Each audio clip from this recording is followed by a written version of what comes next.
So, hello everybody and welcome.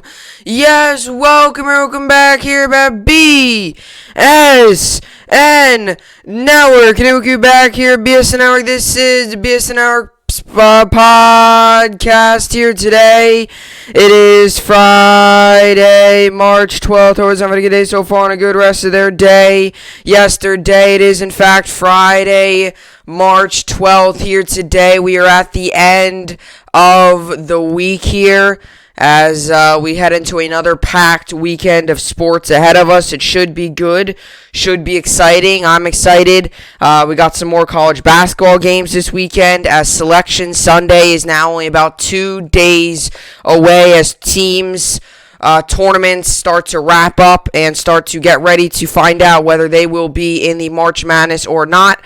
We will find that all out on Sunday, as known as Nationally Selection Sunday, as they all call it, is where the players, coaches will find out whether they are going to be in one of the greatest tournament, one of the greatest things in all sports, the March Madness. I enjoy it. Hopefully you do as well. That's Selection Sunday. We got some more college basketball stuff coming up. Which is this weekend. Today, the championship games are upon us. Really, if you really look at it, if you really look at it today, the Kentucky would have played today against Alabama. If they won that game, they would have played against Saturday, and then Sunday they would have a championship game. So, obviously championship on Sunday. So, Selection Sundays, after all the championships are done, after everything done, they decide who's going to make it, who's going to not. You have your teams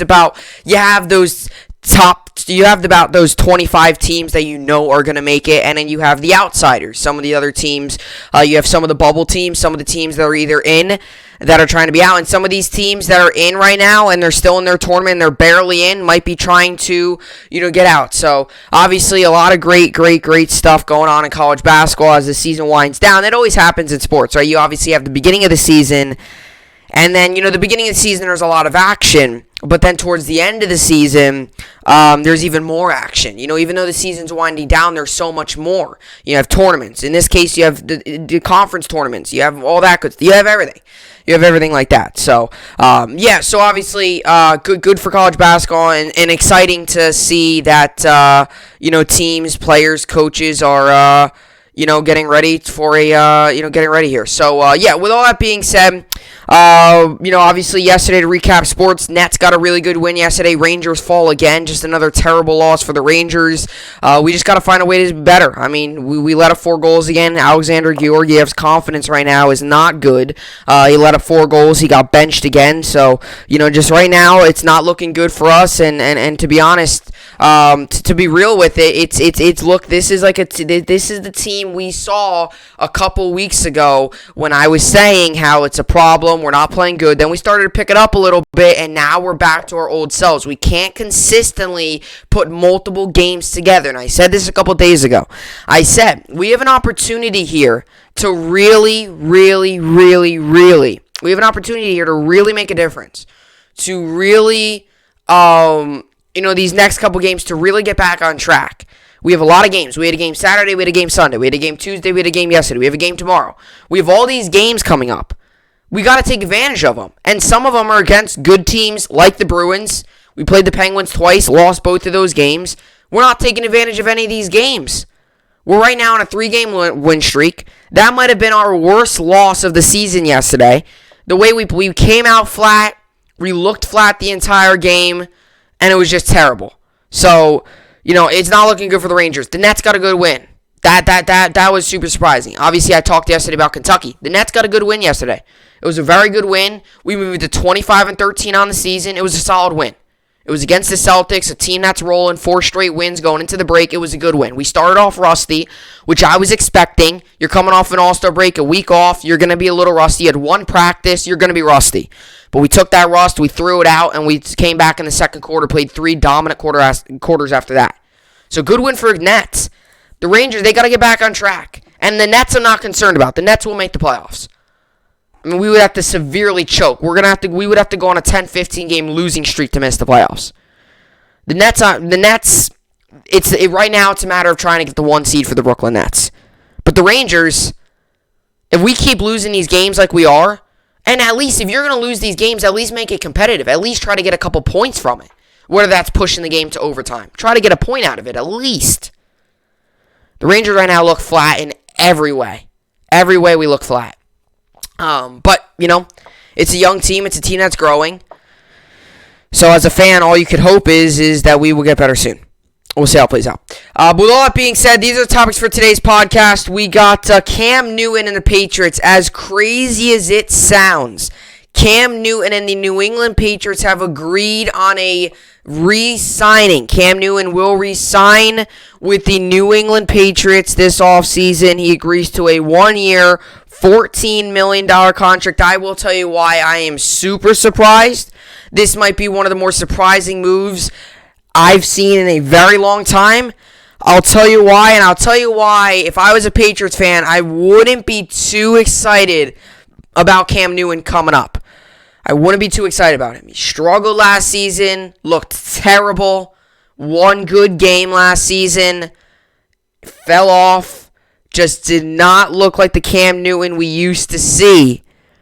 Why I do not think this is a great move, and why this move could hint to further moves coming up. We'll get into that. Then the next topic for today, Tom Brady gets another extension with the Tampa Bay Buccaneers. So it's hard to say. It's not like an extension. It's like a contract. It's like a reworking of the contract in a way. So if you try to get what I'm saying here, it's like a reworking of the contract. So what I'm trying to say here is Tom Brady, to be honest, and before people go out and attack Tom Brady, he actually took a pay cut. So Brady actually took a pay cut. A lot of people, when they hear Brady got a new contract, they're going to automatically think it was an extension. Brady actually took a cut. It's actually so then the team can get more money so they could try to get the players, so they could try to get guys like Shaquille Barrett and guys like that more money, so they could try to retain them. Because the Bucs have said they want to try their best to keep this team together for another Super Bowl win. And that's what the NFL and that's what teams should do. But a lot of times teams don't because the players get greedy for the money. And there you have it, you lose the team. So Tom Brady gets a team-friendly extension. Good for the Bucs. Not good for the rest of the NFL, but it's good for the Bucs. And if I was a Bucs fan today, I'd be really feeling really confident you're going to get your star linebacker Shaquille Barrett back. And I'd be feeling really comfortable you're going to get guys like Gronk and them back if they decide to come back. We don't know what's going to happen with Gronk in retirement. So Tom Brady and the Bucs. Then to finish off the podcast, put the cherry on top for the week. As I always say, the week of a podcast is pretty much done. Obviously, I take weekends off. So to put the cherry on top for the week full of podcasts, we'll get into your normal New York sports update. We got the Nets day off today, Rangers day off today, Kentucky, Yankees play today, but the Yankees aren't televised. I'll tell you what, I'm very frustrated that there's not many televised games. I mean, the Yankees haven't been televised that much for spring training. It will get better during the regular season, I promise. I mean, they're not going to televise. They're not going to televise a regular season game. The regular season games will be televised. It's just a matter of how spring training games. It's like 3 are not televised, then there's a televised one. It's so weird. I don't remember it being like this, and it's not like these are games that they're trying to compete with other people. These are day games. Is it that hard to get them televised? It's very odd, and I don't really like it. So, instead I find myself watching a play-by-play, if that. Sometimes you don't even get the game. You're like, you know what? It's not worth it. Sometimes I get the play-by-play, but I'm like, you know what? What am I doing right now? How am I hoping? What is this doing? If you can't, I don't know, sports, I don't mind listening to baseball on the radio. I do it sometimes. I don't mind it. If you're going to a place and the game's on or something, I don't mind that. But sitting there just listening to it, just come on, put it on TV. Even if that means putting on a movie network, put it on TV, put it on something, do something, so we can find some enjoyment. But the Yankees play today either way. Like I said, the Nets have a day off.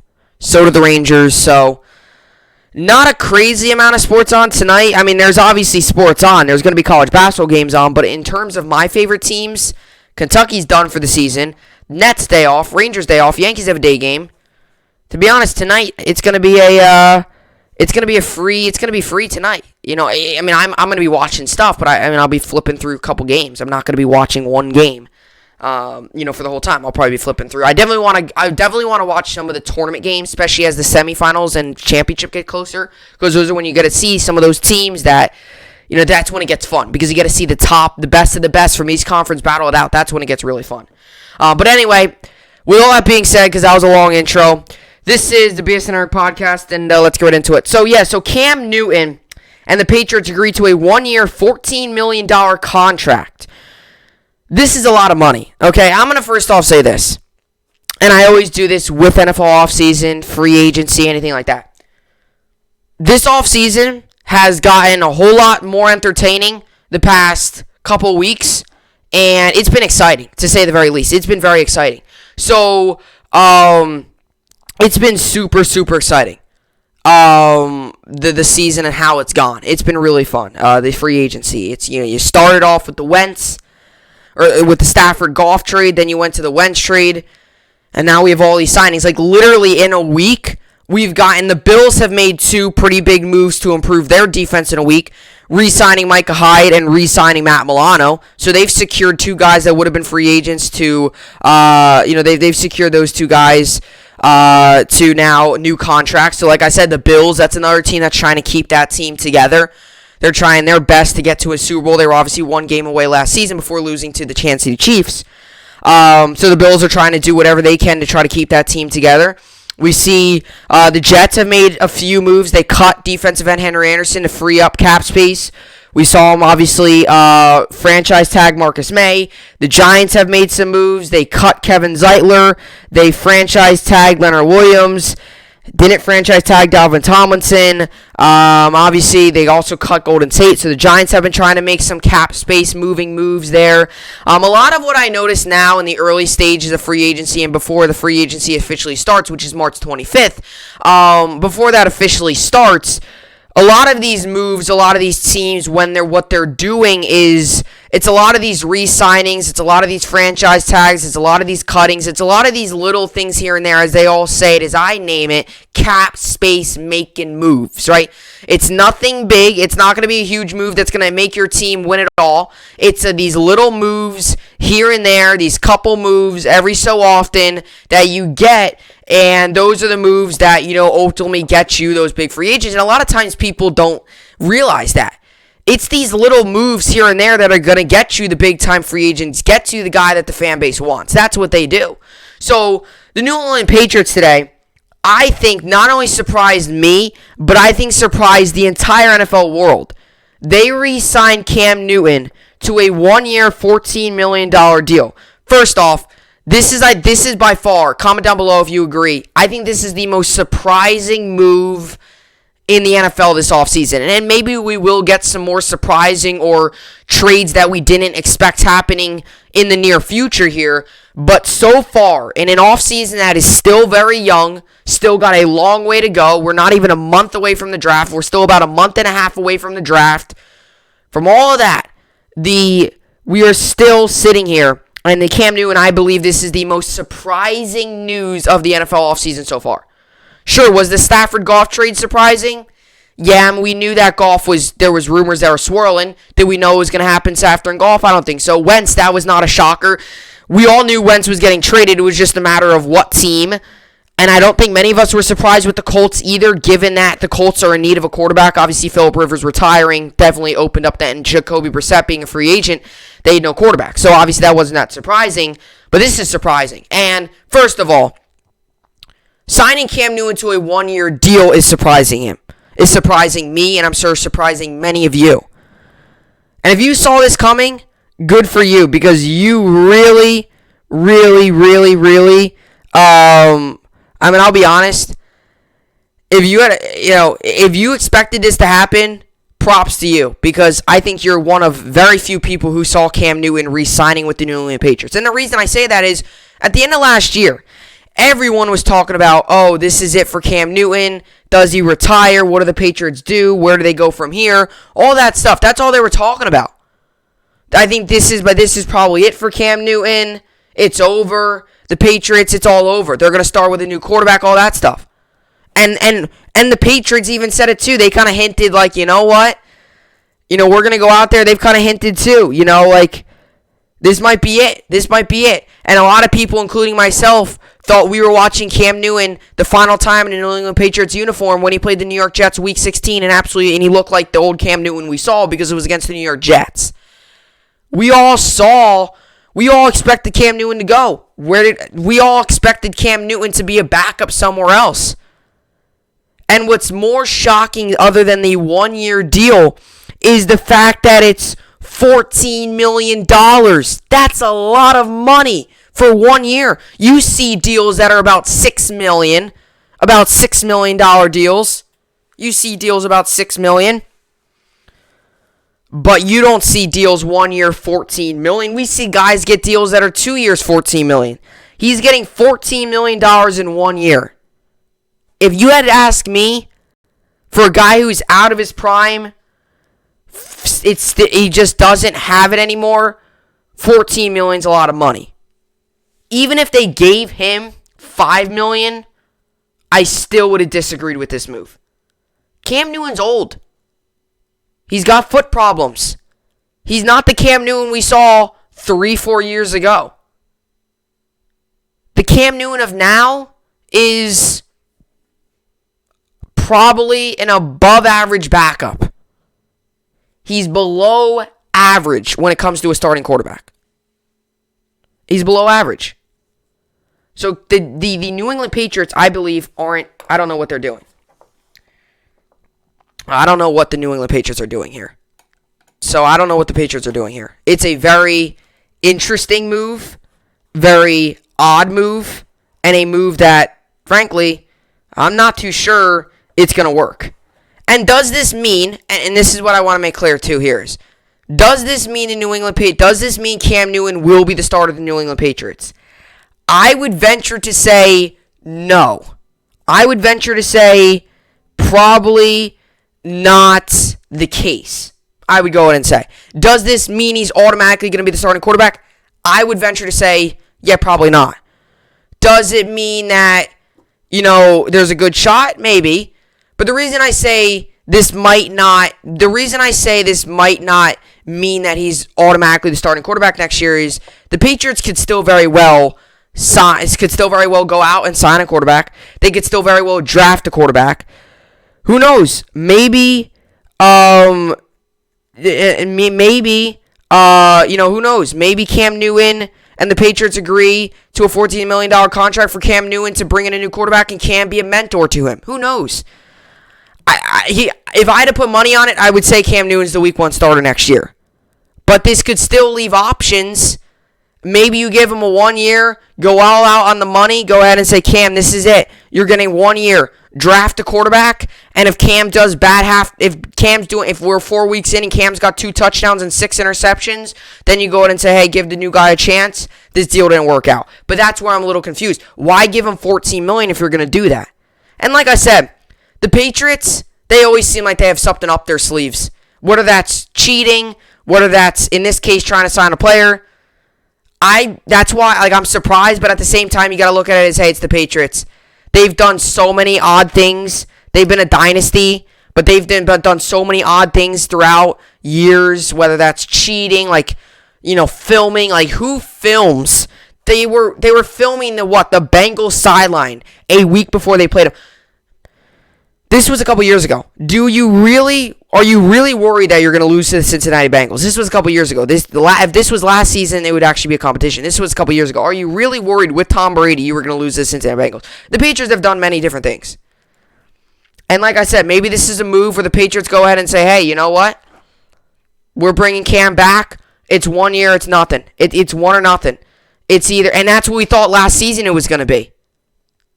We thought last season it was going to be, give him 1 year. If he goes out and plays well, you go ahead and say, you know what, you're my quarterback. If he doesn't do well, he's free agency, and some other team comes and picks him up, if a team does. But the Patriots went out and signed a deal. And like I said, I'm someone that sits in front of a mic and talks about it. So who knows? Maybe the Patriots, maybe Cam is, maybe the Patriots see something in Cam. Maybe the Patriots have a plan. There's always some sort of reasoning behind a deal. So maybe the Patriots have a plan. Maybe the Patriots are going to go out there and, re-sign these guys that opted out. Because you got to remember, the Patriots had a lot of guys opt out. You're getting Julian Edelman back. Maybe you take a tight end like Kyle Pitts with that pick. Do something like that, and you build around Cam Newton. Maybe that's what they're doing. But right now, if I had to tell you if this was a good, they do not think this is a good deal. And I like Cam Newton. I do. I liked him more when he was the Panthers because it's tough to root for a division rival, if you know what I'm saying. I don't root for the Patriots. But I don't mind Cam Newton. I know a lot of people hate him. But if you really look at him, though, he's not that bad. I know a lot of people don't like Cam Newton. But everyone always talks about how it's good to have stuff going on off the field. Right? How it's good to have stuff going on off the field. Cam Newton helps with that. He donates a lot of money to many different charities. He does a lot of great stuff off the field. He does. So sometimes a lot of people, don't like him, and I could see that. I could see where people don't like him. I can. Cam Newton, he's one of those guys, you either hate him or you love him. There's really no in between. You either hate him or you love him. I guess I'm in between because I don't love Cam Newton. I'm not a huge fan of him, but I guess I would say I'm more on the side of I do like him. Like I said, I don't root for him when he's with the Patriots because I don't root for the Patriots. But the stuff he does off the field, he does a lot of good charity work. He's really good with kids and signing autographs and stuff like that. And a lot of people like that, but you gotta be fair with everyone sometimes. That's one big thing. A lot of people might hate someone, but they someone who you like, they might do exactly the same thing. You just hate him. So I know a lot of people hate Cam Newton or don't like him. Hate's a strong word, or don't like him, and I can very well see. He is a little bit of a showboat. He can definitely showboat a little bit. I know a lot of people don't like the whole fashion and the whole hair, and I know just some people just don't like him. I mean, there's some guys out there who just don't like him. Like Tom Brady, I just don't like him. He's on the Patriots, I didn't like him. There's some guys out there you don't like. There's some guys out there you like or dislike for reasons. I like Cam Newton because I'm a big fan of players who do a lot of good stuff off the field, because a lot of it's on the field, but it's also a lot of stuff off the field. I'm a big fan of that stuff. Players donating, players giving back to communities, cities, states, whatever they're playing in. I'm a big fan of that. Cam Newton does that, maybe some of the most out of any NFL player. He gives back to the community and stuff like that, maybe the most out of any NFL player. He does a lot of stuff off the field, charity work, all that stuff. So that's good. Like I said, it's tough to compare his on-field game. When he's on the field, he can look like a little kook, and I understand the hair, and believe me, the outfits are far from normal. They're far from normal. But at the same time, you gotta look at it as, what? He's gonna go out there, he's gonna play. And hey, as a Jets fan, I'm kind of thanking the Patriots here because I don't think this is gonna work out. I don't think it's gonna work out. If this was Cam Newton a couple years ago, boy, you got him for a lot cheap. But Cam Newton's not the Cam Newton anymore. He threw 8 touchdowns last year. That was less than Daniel Jones and Sam Darnold, who played less games than Cam. 15 games by Cam. I believe, 10 by Darnold, I think. Or something, 12 by Darnold, and 14 by Danny. So, not great. His numbers weren't great last season. It started off well for them. Everyone was talking about, when the Bucs were struggling and the Patriots were rolling, everyone's talking about, oh, wow, Belichick. This Newton-Belichick combo is working. And then everything went downhill. So Cam Newton, Patriots agreed to 1 year, $14 million contract. The Cam Newton experiment is continuing in New England. After an underwhelming campaign that contributed to the Patriots' worst record since 2000, Newton has reportedly re-signed with the team on a 1-year contract. Newton confirmed the deal was done on Instagram on Friday. Jim McBride of the Boston Globe first reported the news. According to ESPN's Adam Schefter, the deal is worth $14 million, and it does not preclude New England from adding depth to the quarterback position, either through the draft or trade, or a trade or free agency. Like I said, it could mean that the re-sign, and who knows? I mean, they gave him a lot of money for him to possibly be a mentor or a backup. The 31-year-old joined New England on a 1-year, $1.75 million deal last season after 9 years with the Carolina Panthers. He was called upon over backups Jarrett Stidham and Brian Hoyer to fill the role of departured single caller Tom Brady, who later added a 7th Super Bowl ring to his resume with the Tampa Bay Buccaneers. Newton threw for 2,657 yards and 8 touchdowns while completing 65.8% of his passes on a career-low 368 attempts. On the ground, he tallied 592 yards and 12 touchdowns. In February, he said he was open to returning to the Patriots. In a second act in New England, he'll reconnect with wide receiver Julian Edelman, N'Keal Harry, and Jacoby Myers, the latter of whom led the team 29 yards through he never found with the end zone. Edelman, one of the longest tenured Patriots players, was limited to 315 yards while appearing in 6 games, and Harry collected 309 through 14 games. Running back Damian Harris, who led the team's rushing operation for 691 yards and 2 scores, will also likely be heavily featured for New England. While Newton's first year in the Northeast was disappointing, it appears the Patriots organization is willing to chalk it up to natural adjustments after the departure of the quarterback who guided the offense for 2 decades. That's another thing, too. And like I said, I don't want to sit here. I could sit here and go on and on and on about this deal, but you could, if you could be, this could be a possible situation where, maybe they build around him. And I will admit, Julian Edelman getting injured, Jacoby Myers, and, those guys being your main threats, that's not great. Julian Edelman, too, he's been there for a long time. But is Julian Edelman that good? Julian Edelman, very overrated in my opinion. I'm not a big fan of Julian. I'm not a big fan of many of these guys. I don't like the Patriots. And you're going to learn that about me. I'm going to come on here and bash the Patriots every once in a while. I don't like them. I don't like the Patriots. But what I will say here is this. I hate the Patriots, actually. I shouldn't say that. It's a hard word. But I don't like them. I dislike the Patriots very much. But you could look at this as a deal, and if you're looking at it through a Patriots fan perspective, and maybe you're a fan that likes this deal, or maybe you're a fan that's trying to figure out some way to like the deal, you could look at it as, you know what? We're building around him. And maybe this doesn't mean we're keeping him. But here's what I'm so confused is. Last season, he got $1.75 million. This season, he's getting $14 million in 1 year. Like, what is that? That's so confusing to me. To have $13 more million than you did last season. That's so interesting. Because last season, if you were going to have a year where you're going to struggle and you're going to have a backup or draft a quarterback, it would have been last year.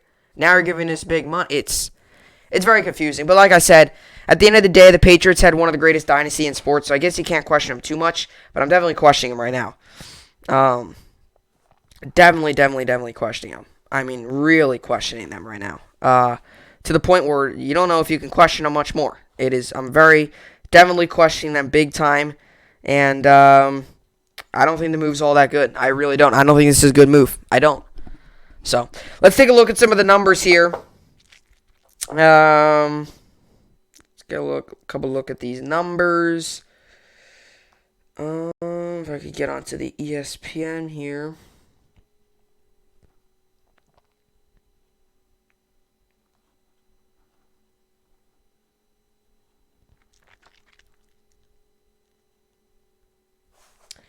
So, let's see, Cam.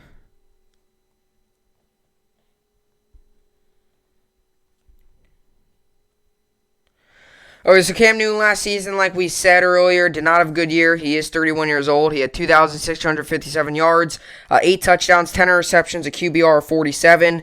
Not a good year for a guy who, in his MVP year had 35 touchdowns. Not a good year for him. In his career, he's had a total of 190 touchdowns and 118 interceptions. Last season was everything down. To be honest, last season his rushing wasn't terrible, though. He actually had the most rushing touchdowns of his career before his rookie season. His rookie season, he had 14 touchdowns. Last season, he had 12 rushing touchdowns. So, if you want to look, like I said, if you're looking at a Patriots fan perspective and you're like the deal, you might look at the rushing numbers. Because the rushing numbers last year were promising. He had the most attempts of his career. He had the most yards in a single season in his career. Actually, no, I take that back. Never mind, he did not have the most yards. But he had the 4th most yards in his career. He averaged 4.3 yards per carry, which his career average is 5, so it's a little under. He had 12 touchdowns, which is the second most in his career, only to 14 in his rookie year. His longest run was 42. His career 79, so not crazy far off. He had 55 first downs, and the only other season where he topped that was in 2015, his MVP year, where he had 56. So if you're trying to look at it as a Patriots fan perspective, you're going to look at the rushing numbers. But if you're looking at a football fan like me, you're going to look at the numbers as, oh my gosh, this guy was career low in completions. This guy was a low in attempts. This guy was low in completion percent. Actually, he was a little up in completion percentage, given he actually had his career was 65. His career was 60.1 last season. He had 65.8. So he was up for his career, but he had 2,000 yards. That was low. He had 77.2 average, which was below his career average. 8 touchdowns, which was the worst in his career. 10 interceptions, which wasn't good either. His longest play of his career, 50, when his longest play before that last season was 50. He only had an 82.9 rating, overall player rating, as his career player rating is 85.8, so that's below. If you're looking at the numbers, he didn't have a good year throwing. Rushing, he had a decent, pretty good year, but that's also because he did that. But, you're looking at a guy at a QBR 47th, and that was 30th. And it's a guy who threw 8 touchdowns. Sam Darnold and Daniel Jones both threw more touchdowns than him. And that's saying something. Because Daniel Jones and Sam Darnold aren't that good. Neither is Cam Newton. So Cam Newton this season is 30. He's right now 31 years old. He will be 30. He will turn 32 May 11th. So week 1, he will be 32 years old. With that lingering foot injury, taking away, his mobility wasn't terrible last year, but definitely not the same runner as he used to be. Accuracy and touchdowns could be better. You're putting in a 32-year-old week 1, giving him $14 million. This is a very big risk for the New England Patriots. We'll see how it plays out. Coming up next, we got Tom Brady and the Buccaneers. Tom Brady reworks, kind of signs a new contract with the Buccaneers. Why this is good for the Buccaneers and why this is one of the only times we will see a team and players try this hard to keep one team together. Coming up next.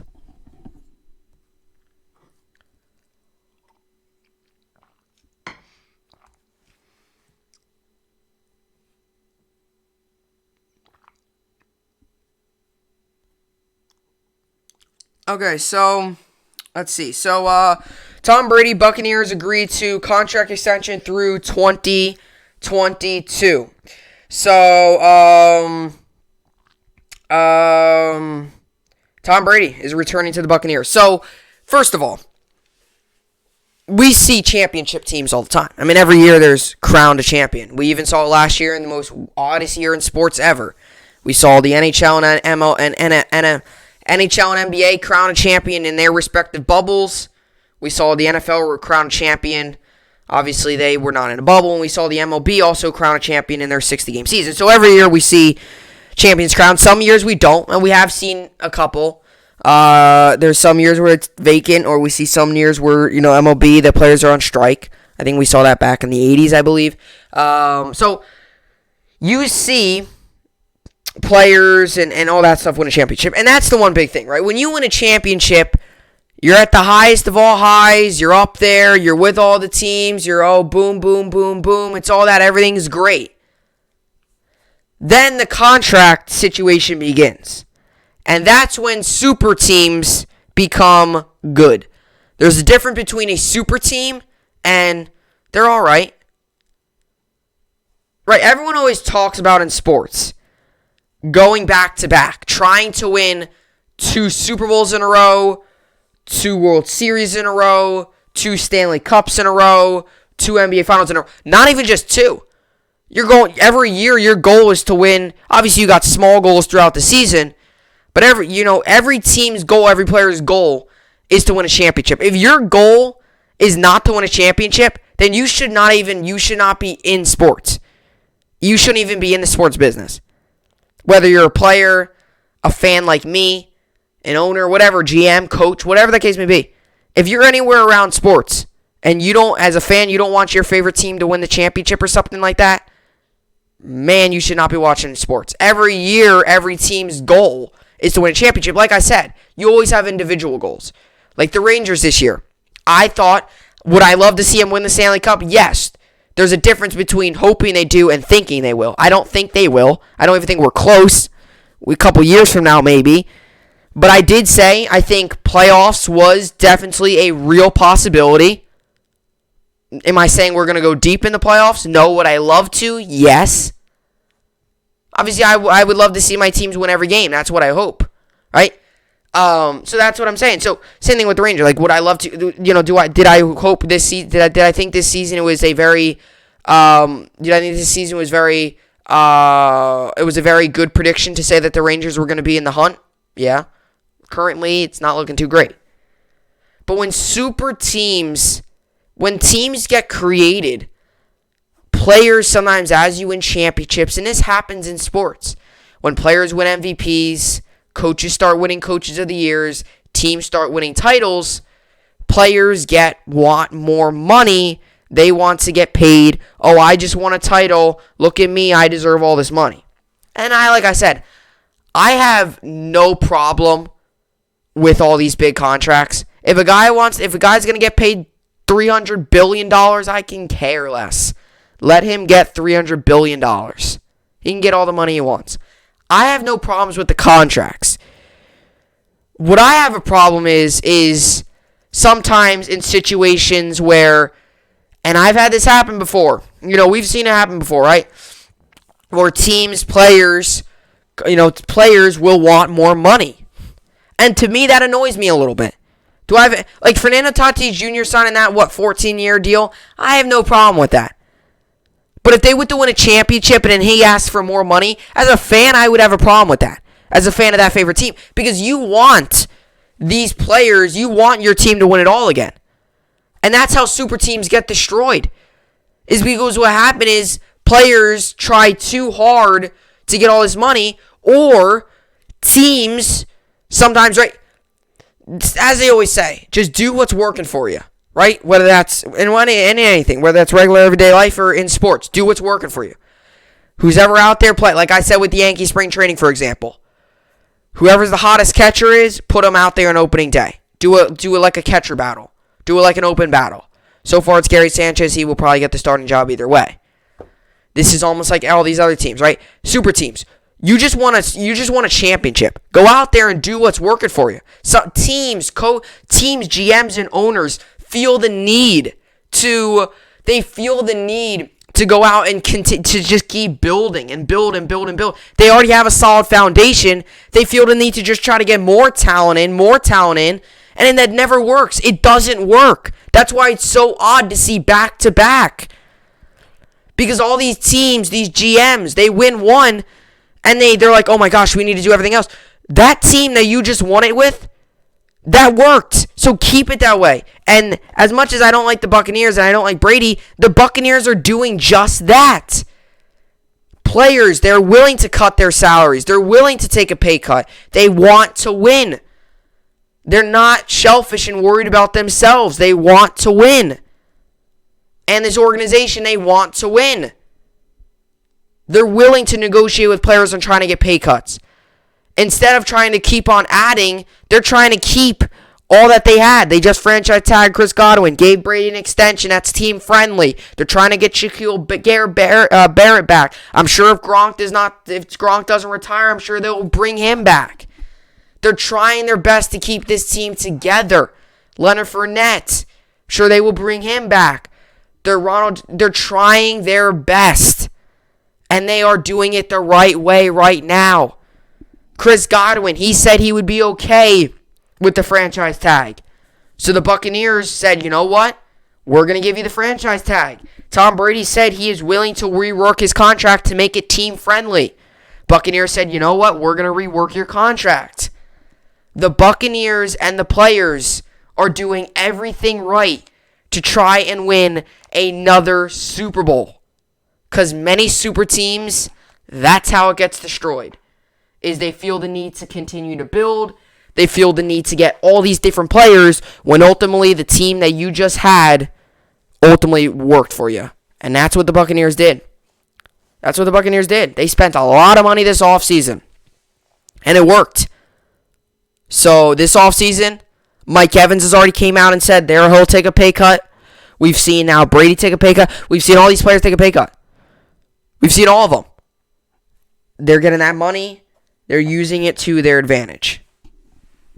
And, you talk about repeat. The Buccaneers right now are in a prime position. This is before free agency. So they could still make a couple other moves. This is before free agency. The Buccaneers right now are in prime position to win yet another Super Bowl. As much as I hate to say it, because I want the Jets to win Super Bowl, right? All that stuff. I know the Jets aren't going to win it. They probably won't. But, we haven't seen what they're going to do this all season. But, obviously you want your favorite team to win it. But I'll tell you what, to be real, the Buccaneers are in a very good position right now. So Tom Brady, Buccaneers agreed to contract extension through 2022. After leading the Tampa Bay Buccaneers to a Super Bowl in its first season with the organization, Tom Brady has been rewarded with a new contract. In pursuit of 8, Buccaneers were, let's go Buccaneers, were keeping the band together. That's what Brady posted on Twitter. Per Ian Rappaport of NFL Network, Brady signed a 1-year extension Friday that runs through 2022 NFL through the 2022 NFL season. ESPN's Adam Schefter reported it's technically a 4-year deal that voids after 1. Schefter also noted the deal would save the Buccaneers $19 million against the salary cap this season. Brady signed a 2-year, $50 million deal with the Bucs that was fully guaranteed in March 2020. The deal ended his storied 20-year career with the New England Patriots that included 6 Super Bowl wins and 3 MVP awards. Bucs head coach Bruce Arians told reporters leading up to the Super Bowl he wouldn't be surprised if the team tried to talk with Brady about extending his deal. General manager Jason Leach echoed Arians' sentiments during a February 24th appearance on the Rich Eisen show. This is what he said. I talk to Tom often, probably keep that under wraps. Right now, it appears that he really had a good time this year winning the Super Bowl. Likes our organization, likes our coaches, likes our head coach and ownership, and we certainly love him. Usually when you have those things going for each, it's a match made and happen. So we'd like to keep this going. Despite some concerns coming into the season that Brady's skills might be on the decline, the 43-year-old showed he still has plenty left in the tank. He threw for 40 touchdown passes, his second highest total in a single season, and his 4,633 passing yards were his most since 2015, 4,770. The Buccaneers made the playoffs last season for the first time since 2007 and won the first playoff game since beating the Oakland Raiders in the Super Bowl in January 2003. Brady threw for 860 yards, 77 touchdowns, and 3 interceptions in playoff victories over Washington football team, New Orleans Saints, and Green Bay Packers. In the lead up to the Super Bowl 55 against the Kansas City Chiefs, Brady said he would definitely consider playing past the age of 45. Given the success Brady and the Bucs had in 2020, there's no reason to think he can't continue to play at a high level for at least a few more years. The 14-time Pro Bowler has already defied the odds by putting up great numbers at this stage of his career. He already defied the odds playing this well already. As long as the Buccaneers have Brady and their offense nucleus in place around him, they should be able to compete at a high level in the NFC.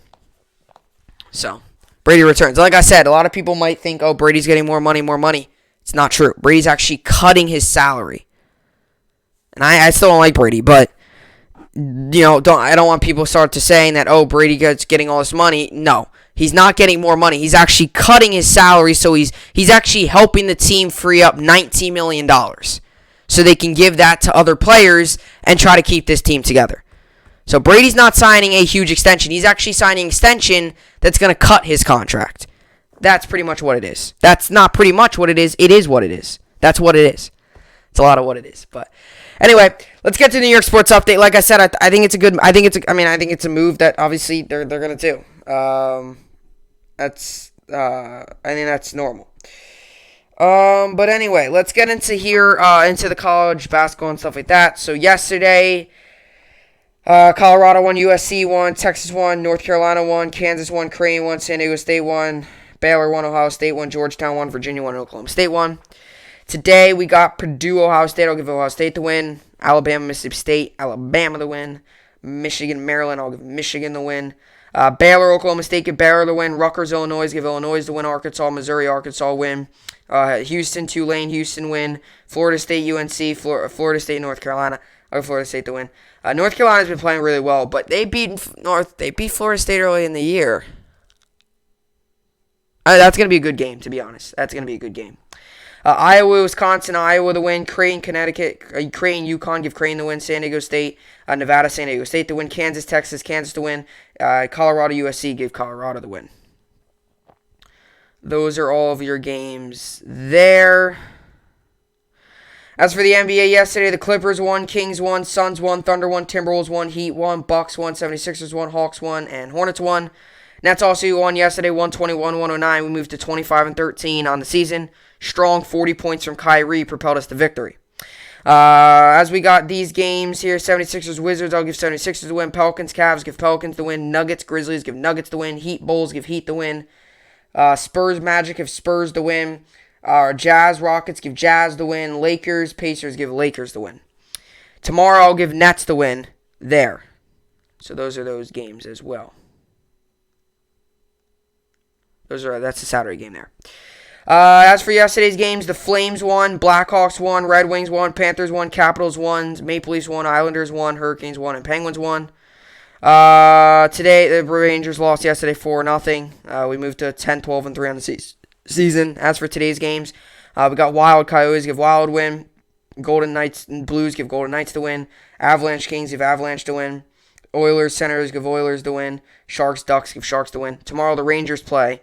Rangers versus Bruins tomorrow, 1 p.m. Eastern Standard Time on NHL Network, and you can find that game on MSG as well.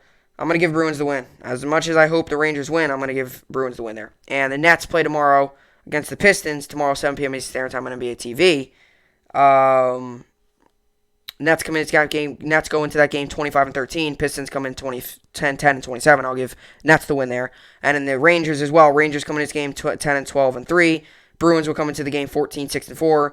Tomorrow, 1 p.m. Eastern Standard Time on NHL Network and MSG. I will give the Bruins the win as well, but hopefully the Rangers win. As for the NBA yesterday, Reds won, Dodgers, Mariners tied, Mets won, Cubs won, Padres won, Angels won, Royals won, A's won, Marlins, Nationals tied, Pirates won, Braves won, Red Sox won, and Blue Jays won. Yankees won yesterday 6-1. We moved to 6-4-1 in spring training, so another good win for the Yankees. Today we got Blue Jays Pirates. I'll give Pirates the win. Braves Twins, give Braves the win. Phillies Orioles, give Phillies the win. Red Sox Rays, Red Sox the win. Mets Marlins, I guess I'll give Mets the win there. Brewers Cubs, give Cubs the win. Indians Dodgers, Dodgers win. Padres A's, give A's the win. Giants Rockies, Giants win. Rangers White Sox, Rangers win. Angels Diamondbacks, Angels the win.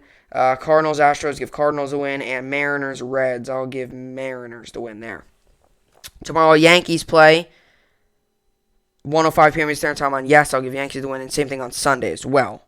Against the Blue Jays, I'll give the Yankees the win. They come on MLB.com on Sunday. That's an interesting to find the game there.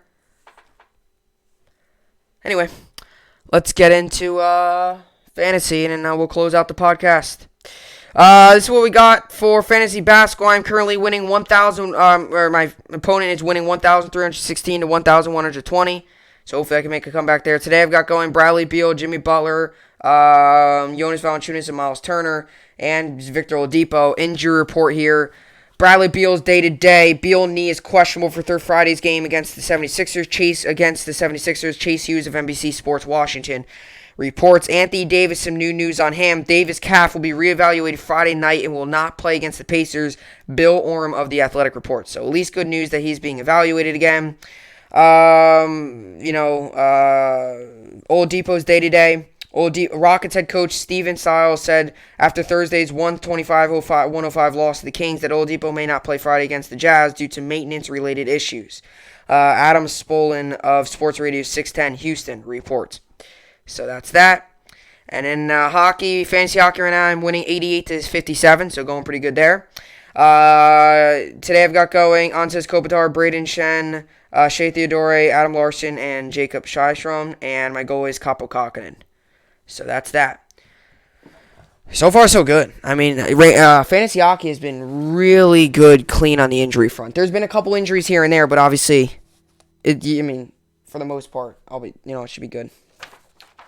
So, Alabama, they played today against Mississippi State. Alabama, I think, already won that game. Alabama's going to be a dangerous team in the tournament, to be honest.